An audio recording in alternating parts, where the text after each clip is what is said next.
Okay, what's up, everybody? So, I just left court evicting a tenant.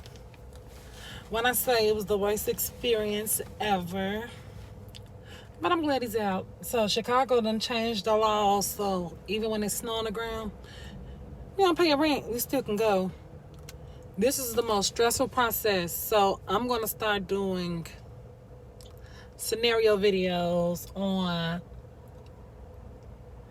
pre-screening tenants, how long to wait before you file for the eviction. I do it immediately because who to look out for? Like, I'm gonna call this one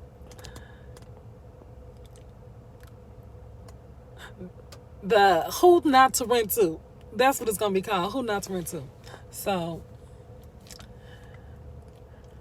my last tenant, let's just call him X. Literally. He was an ex. He was on probation. He worked at a club I was once a part owner of. He was actually one of the contractors who worked on the building. Never rent to people who work for you. Period. He ended up losing his job because the club ended up closing down. But he said he still had other forms of income and he can afford to rent the unit. Gave him a unit immediately. He started like giving signs of not wanting to pay. So in my head, I silently put the first minute he missed rent, I'm gonna evict him. Late, don't pay, excuses. And that's just what happened. But this process, because he duck and dodge process service, Illinois has one of the most strenuous eviction processes. Like, literally been going through this since August. It is now December 17th. So, been going through this since August on trying to evict him. That's 3 months without rent being collected. But, you know what's the good thing is, though? I could have been ticked off about it. Granted, I have every right to be mad or upset or whatever, but stuff work out good always in my favor, so I'm not tripping. But if you look at the telltale signs on who not to rent to, I'm never renting to a single man who's not professionally employed. 1. 2, I'm not renting to a single mother with more than 2 kids who doesn't have an exemplary profession. So if you're a dancer or if you work at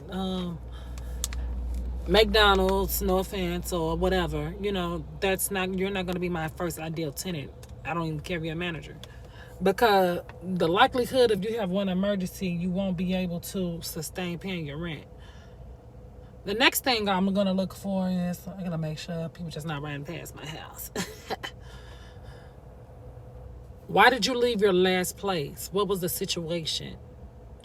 You got to start pre-screening, checking the last tenants. When people give bullcrap names and stuff, I need addresses on where you lived at. Pop up at those addresses.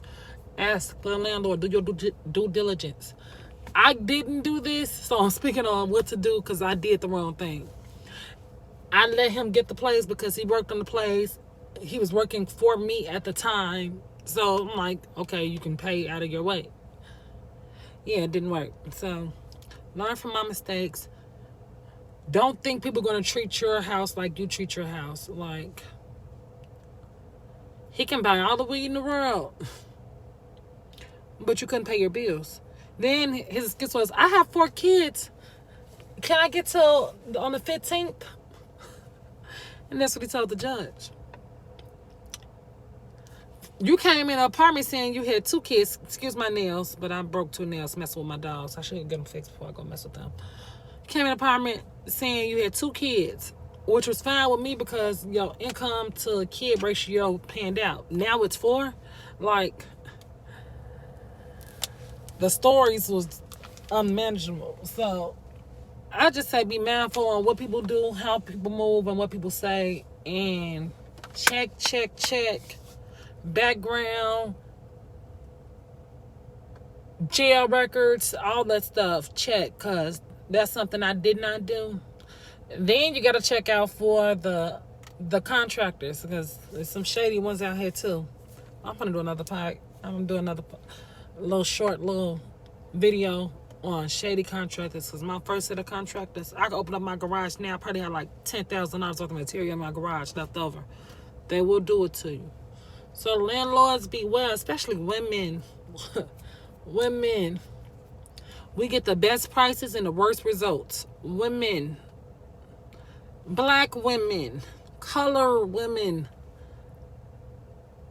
we can get the, if you look cute or have a little sass about yourself, or you know, got a little, you know, don't let this seatbelt fool you. I got a little something, you know, a little something. I look crazy right now, just left from court.